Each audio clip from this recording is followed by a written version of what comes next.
Hello, everyone.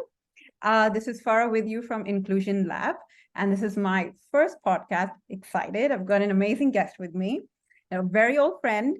And I'm probably going to spend 5 minutes just reading her accomplishments because she's just absolutely amazing. So very quickly, I'll try to introduce Ling. Ling is a Board Certified Behaviour Analyst and also a PhD candidate from University of Reading. Her research interests are mainly in restricted and repetitive behaviors, autism, executive functions, and emotion regulation. Did I get that right, Ling? Yes, right. Yes. Right. How are you, Ling? I'm good. I'm so happy to be here. This is your first podcast. I'm so honored. First guest. No, thank you for your time. We'll very quickly dive into the questions so that, we can have more time to discuss each one of them. I understand you've got an impressive decade worth of experience, and I've had the amazing opportunity to work with you, and I still do work with you. So what in your experience, Ling, has been some of the greatest challenges that you have faced when you have taught children with behavioral problems? Well, I think in behavior analysis, especially, and when it comes to teaching, most of the time we see behaviors, but then there are so much more that is actually happening underlying. Like right now, when I'm talking to you, you can see me talking, right? But then you can't see what is actually happening underlying. Like I may have thoughts, I may have emotions, I may have other things that may be happening, around here and in me. So I think one of the biggest challenge is not only for the parents but also for the therapists and for the educators. Okay, is mainly to identify the underlying factors and the underlying mechanism that also play a role when a behavior is attributed or displayed by the children. Yeah. So I think seeing the underlying mechanism, identifying them, okay, and then from there, showing your empathy and then understanding the children who are displaying the behaviors can be quite a challenge because it takes a lot of work for us to actually to see that and to identify that. Yes. Because a lot of things in the classroom are things that, you see something happen and then you see a certain behavior that follows it. That's happening in front of you. But then there are a lot of factors that may take place prior to the child coming to the school. Yeah. It's already happened and the child is either masking it or not able to express what his day starting off with, and he's into the grind, right? He starts his daily classroom routine not having any moment to settle in, right? Like so, and yes, and you're so right. Like in school, we only see what we see. Like we may be telling another educators and our colleagues that, oh, look at this child, okay, he's being so naughty, he's running around, and then he's not paying attention, and etc. But then when you look deeper and when you're identifying the underlying mechanism, it could be one part of his executive functioning. Okay, like he cannot inhibit his behaviors. Yeah, and then he may get distracted very easily, and then perhaps yes. It's interesting you bring that up, Ling, because I do notice that, and I understand some schools are starting to take this into account, but a lot of schools are not spending time teaching children how to self-regulate, basically. Yeah. And that's I think is a very important component which is missing from schooling life. Yeah, it's a skill which you have to learn. It's what you can call it a executive functioning skill or something that you need growing up. Very important, right?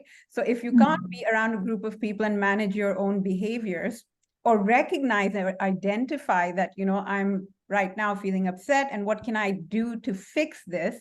Yeah, that's a problem then. You could be Yes. great at whatever you do, but if you can't manage and regulate yourself and be in the moment, then Yeah. what good are you really? Right? Exactly, exactly. And Yeah. then I think most of the time educators might have missed seeing this, like the missing skills. Yeah. So we only see the behaviors that, oh, look at this behavior. This is not appropriate. Okay, Yeah. and the child shouldn't be displaying this behavior in the school. But then and sometimes, okay, we might have missed identifying, well, it's not just purely the child is just displaying the behaviors because the child is naughty or the child is not attending, but perhaps the child does not know what to do. Yeah. And And he's communicating that through his behavior, that I don't know what to do. yes, Yeah. and if they do not know what to do, like for example, when let's say when I'm in the heat, okay, arguing with my partner, okay, now I know I'm arguing. This is the behavior. But Yeah. then do I know how to calm down? Yeah. Yeah, this is a skill. Yeah. So I think this is really important. And I think it's not easy to identify that. It's not easy to teach that. And Mm. so while working on the behaviors, I think it's really important for parents and for educators to actually see what is happening underlying. Only then I think it's fair for the children. Yeah. And only then can you teach the child that, if you give Yes. them importance.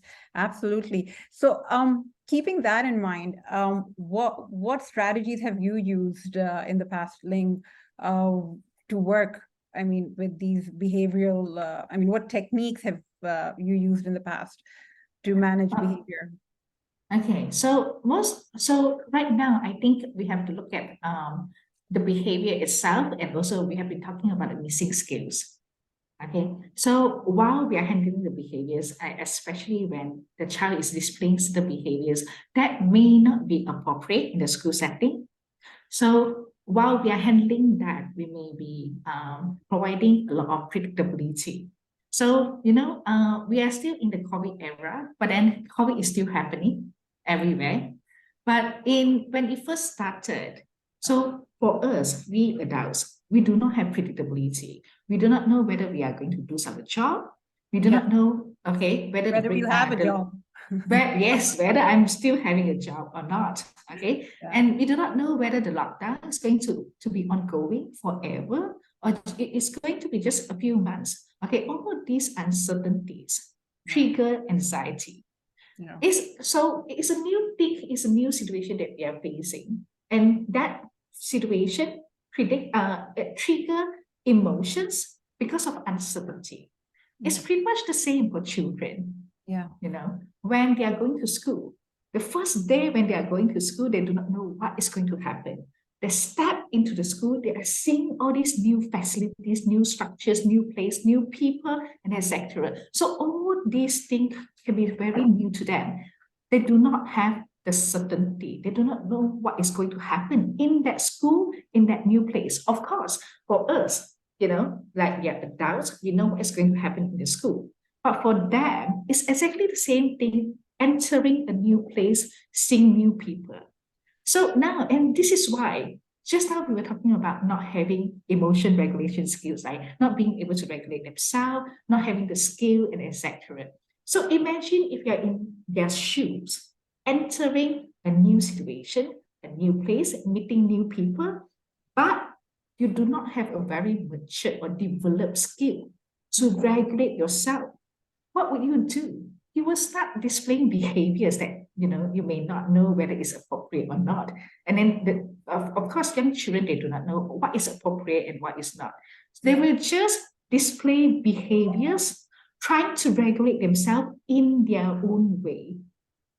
yeah, So now, okay, what can we do? The first thing that we can do to help them and to support them, meeting new people, being in a new place, okay, or even if it's not the first day, some teachers may be telling me, but then it's already the second month or the second week. But the thing is, we and us seeing and predicting what is happening, we can learn that very quickly. For yeah, young children, they may not be able to do that. they may not be able to see the consequence, the contingency, the link, okay, immediately. So this is why I would say the first, and which is something that I have been using very frequently, is to show predictability, to prepare them. Okay, when I was talking, and when what I was referring to when I mentioned predictability, it doesn't have to be only Walker. Sometimes we prep the child. Oh, you know what? And you are going to the school, and what is going to happen in the school? You know, this is Walker, like some verbal cues. Yeah. You can also prepare something that is visual. Why? Because now when I'm telling you something, like now the podcast, I'm saying a lot of things. Okay. And at a moment, you may get distracted by your thoughts. Yeah. Oh yeah. Ling mentioned about, predictability. Oh, Ling mentioned about COVID, and then your thought might still be in the COVID situation. Okay, when I have already moved on. Yeah. to children going to school. Yeah. Okay, this is what may happen when you are using Walker skill, like Walker cues, okay, or verbal cues. Okay. However, when you're presenting visual, it's going to be very different because it's going to be there. Yeah. Okay. Easy access basically to these cues. Yes. So, they can access to the visual cue. They can remember, they can refer back to the visual cue one by one over time. It's not like I'm telling you something, okay, and you have to memorize everything that I'm telling you, but instead, I have something else, that I can keep while I'm entering the school. Yeah. When I'm anxious, I can look back, okay, to what mom has told me. Okay. Yeah, it's very interesting you say this, because this, I mean, yes, we usually associate all of this with children on the spectrum, or who have some sort of ADHD or some sort of special need, right? But I mean, now that we're sitting in Dubai and having been traveled quite a bit, I am able to make this, make this distinction basically, is that the kind of behavior we talk about, say in Malaysia or say in Pakistan and in Dubai, it's so different because even neurotypical kids are exhibiting those behavioral challenges. And that's partly because, Dubai has always been a melting pot of different cultures. And more so now because of, everything that's going on everywhere else, we have a lot of expats pouring in. So for children to get up every day and come to a school where everyone looks different, yes, like you look different, you don't look like from where I come from, so it's not a challenge anymore, unique to just kids on the spectrum. It's now, I mean, we can actually generalize this and say that, we have to teach certain behaviors because what's appropriate for one culture may not be appropriate for another culture. Yes. And so, like you said, you need visual cues, probably social stories. You have to do so many things to manage that behavior. A simple behavior challenge that I had, I remember when I was working with a child in Pakistan, was that if you'd give him something to do and if he couldn't do it, he would just get up and slap the teacher, i.e. me. And so, I very quickly realized what the problem was because he wouldn't tell me. He would just get up and slap, and then I was able to make that link that, okay, he can't do this, and that's why he gets up and then he slaps. So I taught him how to use manipulatives and things to help him so that he can come to the answer independently, so that he doesn't feel that he needs to call the teacher, because it was his tabletop independence time. So I wanted him to be able to, get the answers. Either I put an anchor chart in front of him, whatever he may need to do it independently. Just that basically it was some sort of a visual cue, like you just said. But in the setting is different. His need to come and slap me was totally different. The function of his behavior was very different from, what you're mentioning. But yeah, it's they're all communicating something at the end of the day. Yes, that's right. So I think, behavior actually speaks, okay? But then we have to just listen it carefully. Like what is the behavior trying to tell us? Yeah. Okay. And for children, they actually use behaviors to communicate. And then for us as adults, we just have to just listen carefully, trying to see, okay, what does the behavior serve? What functions does the behavior serve? And then from there, and then we try to actually accommodate and we try to support them accordingly. Yeah. So like you say, we adults, we actually expect the child to just deal with them naturally, and like seeing new faces, being in a new culture in Dubai, there are so many aspects, there are so many different people, there are so many different cultures, and for us entering a place with so many different cultures, we may expect the child to just deal with them. Okay, Yeah. deal with the culture differences, deal with the cultural shock, okay, deal with all these things. But then the thing is, but in fact, when we adults, when we have different bosses, when we are working with different bosses, okay, American boss is talking and saying about certain things, okay, and then we have another boss from another culture, okay, who is also saying another thing. I'm like, okay, so what should we do? Everyone has different perspective. Okay, we ourselves, okay, trying to also handle it. Okay, Yeah. similarly, our children too. But Yeah. what is your opinion, Ling, about, because I know this is very controversial and more so recently, right?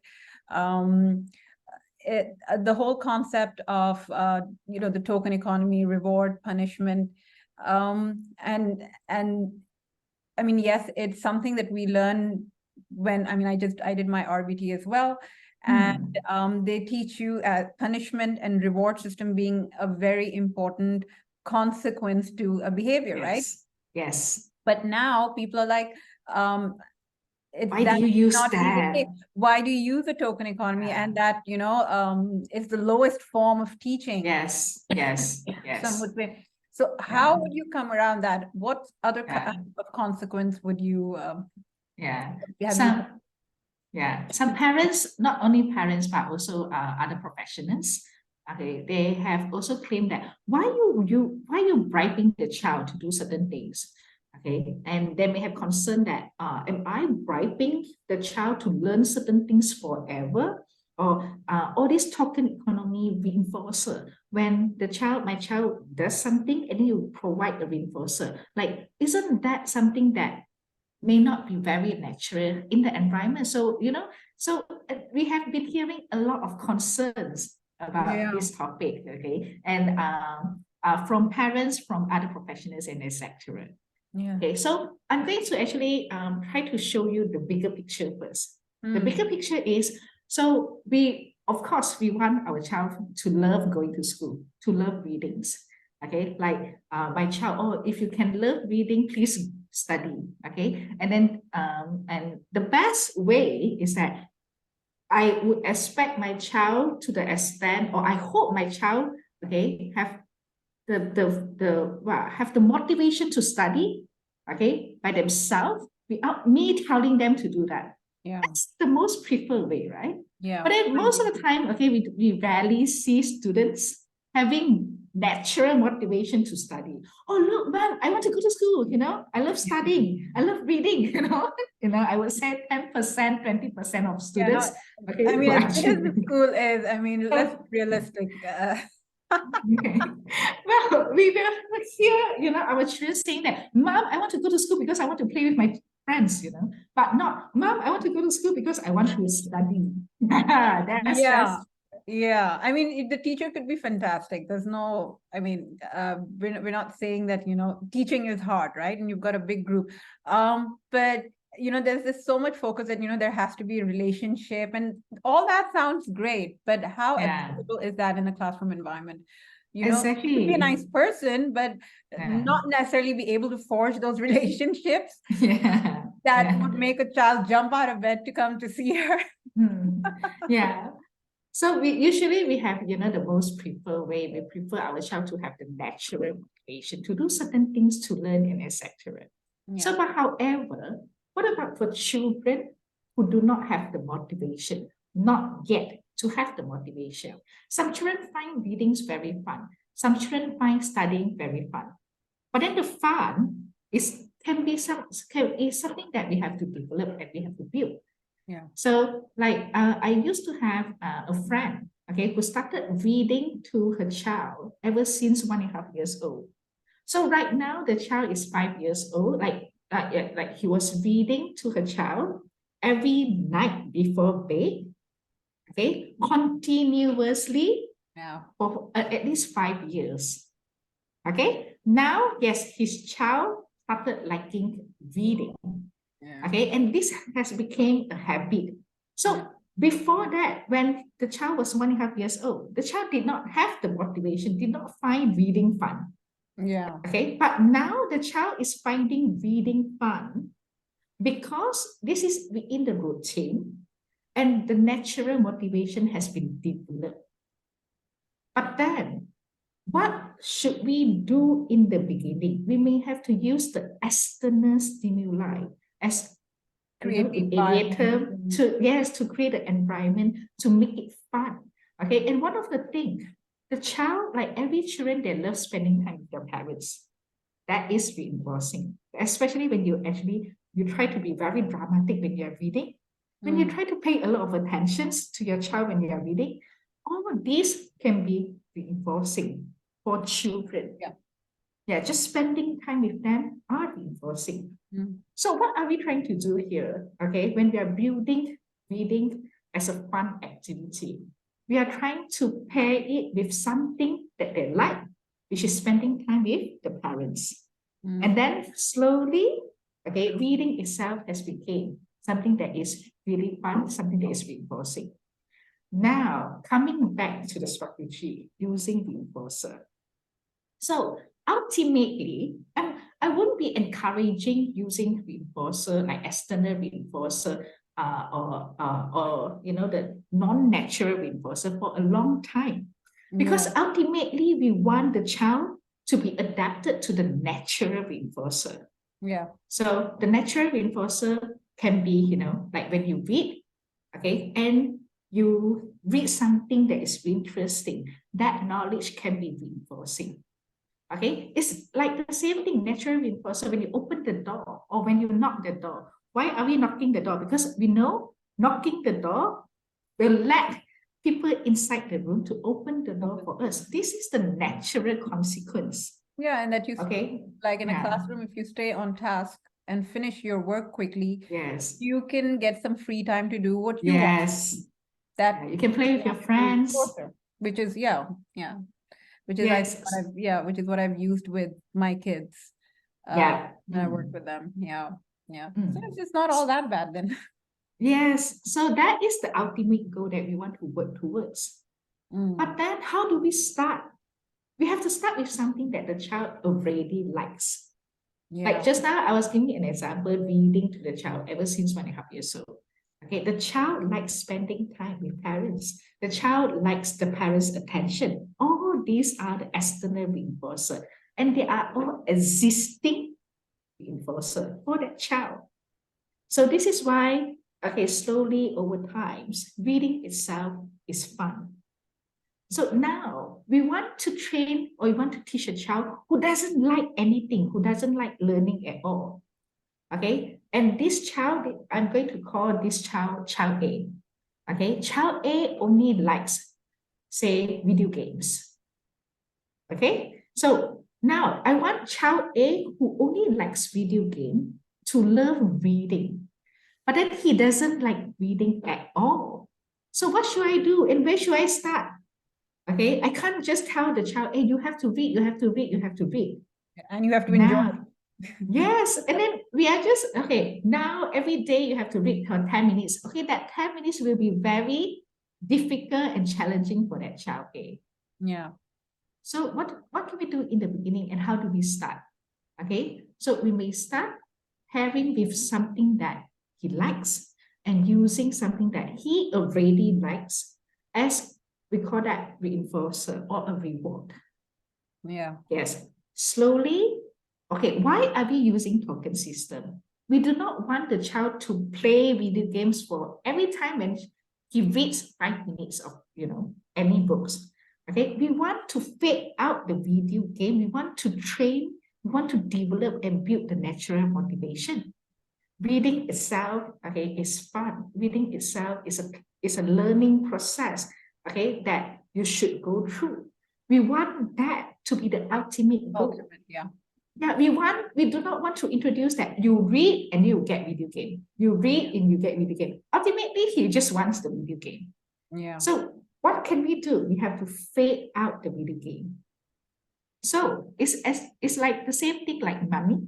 Okay. So right now, okay, we use money to get different things, not just video games, but we can also use money to get video games. Okay. So we want to fade out the relationship, direct relationship between I read, I get video game. But instead, you read, it will result in something that is good. And you can choose whatever that you want. Yeah. Okay. I want that good things to relate to reading. Okay. So if the child likes spending time with parents, that can also be a reinforcer. You can be there, you read together. But then if, say, the adults, okay, can be very busy and may not have time, then we use token system to fade that out. Eventually, we don't need token system anymore because once the child has been reading and this reading has become, it is within the routine and is an activity that has been paired with something that is nice, that will result in something that is nice. Eventually, this reading itself, the motivation will be developed. Then, towards the end, ultimately, you do not need any reinforcer anymore. Reading is fun. Yeah. Yes. So this is why, yes, in the beginning, especially how do we start, can be very difficult. Okay. And it can be, yes. The idea would, I mean, be to be consistent. Like if you have developed a strategy of pairing, suppose in school, Yes. because I did that with a child who I worked with who liked to do calligraphy. So he would give him a worksheet, he'll start off right, and he'll start off with writing his name, and then he'll go into complete calligraphic mode. And we see the whole page is empty, and he's still writing his name in different fonts. So I would have to attach a separate paper with his worksheet and tell him that, once you finish this, there's the follow-up paper, so once second paper is all calligraphy, go for it. And then we had to, I obviously started cutting off the page, and the follow-up page started becoming smaller, so that he could move on to the next task. So he actually looked forward to doing those tasks. He's like, because I'm going to get my calligraphy sheet to work on.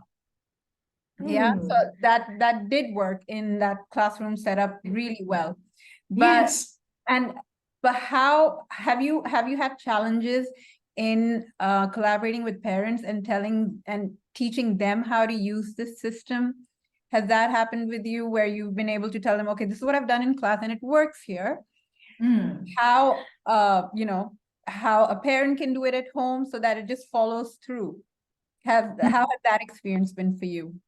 Yeah, I would say parents and professionals' perspective can always be very different. Yeah. Okay. I'm talking about, like me as a parent, and when I'm a professional, okay, when I'm dealing with my own child, and when I'm professional dealing with others' child, this can be also very different. Yeah. Okay, so I like when I'm working, okay, and when I'm like being professional, okay. So children, I can be very like when I'm working with children, I can be very I would say more realistic. Okay, so what does that mean? So I know what is my plan for that child. I know how to actually get the child to actually improve, and over time working towards the ultimate goal, and etc. But then imagine when we are having our children and then hearing them crying. Our rationale, everything all gone. Yes. I'm like, why are you crying? So we will start being very emotional. This plan doesn't work. Yes. I have planned, but no, I cannot do that now. Okay. My child is crying, Right? We are human beings. So this is why sometimes when you ask me, is it challenging sometimes when, when we are trying to collaborate with parents? Okay, it is always challenging because everyone has different perspective. However, I would say, as a professionals, we may have to understand where parents come from. So they have their own concern as well. How do we define ourselves, or how does a person define themselves as a good mother or a good father? Can be very different from others. Yeah. From Yes. one couple to another couple. Yeah. Yes. And then we like as a mom, okay, if let's say I have my child here, my child is throwing tantrum in the shopping mall, everyone is going to judge me that I'm not a good mom. Yeah. So if let's say my professional, my therapist is telling me to ignore my child, okay, because my child is only trying to get my attention, it's not going to work because I am going to be afraid. I have so many underlying thoughts that is happening as a mom. Yeah. It's not just me being afraid of other people judging me as a bad mom. I am judging myself as a bad mom. Am I a good mom? Am I doing something wrong? Yeah. Why am I letting my child to lie in the shopping mall and crying and not getting things that he wants? Okay. And now, so this is a parent perspective. Yeah. Okay. And a professional perspective, they may be telling you that, oh, look, your child wants your attention, or your child wants to access or buy certain things, and this is why you should ignore. I always think, according to my experience, okay, not many people may agree with me, but then the thing is intervention, and when you're doing inclusion, it is a challenge already. Yeah. All parties have to come together. And be on the same page. Yes. And when a professional is suggesting something, they have to understand everyone's perspective. They have to understand what is the mom thinking, what is the mom perspective when they are suggesting an intervention. Absolutely. And I think that's the key component, Ling, because you have so many people, Yes. a team working behind a child, right? And Yes. have one therapist who says something else, the class teacher is like, great, sounds great on paper, but I don't see this in the classroom. Because it's a totally different environment. And so teachers have to be just as involved. It's not just a therapist speaking to the head of inclusion or the LSA. The classroom teacher has to be just as involved. She has to know what's going on inside the classroom and what's going on in that child's life. Yeah. Because many times that's what happens, right? A special needs child is the LSA and the inclusion team's problem. He's sitting in a classroom with peers, with classmates, majority of them are not being taught how to interact with him. How is this inclusion helping him? So collaboration of all these stakeholders is so vital, and it should make sense. They should all be in unison about what the behavior plan should be for this child. Strategies, okay, or intervention can be very flexible. It doesn't have to be, oh, this happened and you have to do this all the time. It's not that way, especially when you want to do inclusion. Yes, okay, I'm not saying that the professional is wrong, that yes, these are the two functions, but how do you handle behaviors that serve these two functions can be very different. In that particular setting. In that particular setting, that's right. Yes. Yeah, handling the behavior, that particular behavior in this setting 1, and in setting 2 can also be very different, despite that it is the same behavior and they serve similar functions. Yeah. And this is, I would say, the main purpose and the main goal of inclusion. Because inclusion is always the most challenging part. Okay, I would say if you have a center, okay, and everyone is doing ABA, you can manipulate and you can control the environment. Of course, yes, you can do anything in the environment because it's under your control. Yeah. What about in inclusion? What about inclusion? That then? Yeah. Yeah, there are a lot more that is happening. There are a lot more different distractors, factors, different people, different professionals, different, it is like a village raising a child. Exactly. Yes. And then that village has different professionals and different people. And that's why I always advocate on the fact that, when people say professional development for teachers, it's not just teachers. There's so many other people in that school. Yes. So the child needs to be able to understand how to interact, and they need to understand how to interact with this child. Yes. You're going to call yourself an inclusive place. Yes, that's right. So I think while yes, like you say, it is always challenging, and this is why we are in this, right? Yeah. Okay, because we want the child, okay, to get into and meet everyone, not just professionals, not just the parents. We want the child to literally have the skill, okay, to work towards working with other people. Yeah. And so if you ask me, like have I ever had difficulties communicating or collaborating all the time? But then the thing is, okay, this is not something that we should give up because we are having challenges collaborating. I still think there is one day all professional, regardless where are you coming from.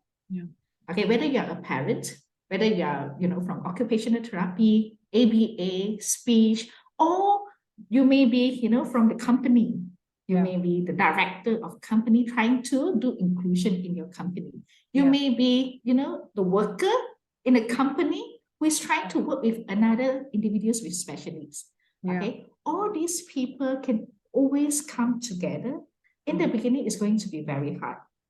Okay, but then when everyone in this group, in this community and society, when they understand each other perspective, that's how it works for the individual that we are trying to support. Awesome. Thank you so much, Ling. I think that's what we have time for today. And this was amazing. I had my tea, I had my favorite person sitting with me and chatting away. I could go on. Again, thank you so much for being here. It was great talking to you. And I'll probably bump into you with another podcast soon. Yes, of course. Okay, I will be always I'm always happy to be here. So yes, okay, I hope your podcast, okay, can actually, I look forward to you interviewing with different professionals. Okay, I would love to learn that. Thank you. You have a great day, Ling. All right. See you. Bye-bye. Bye.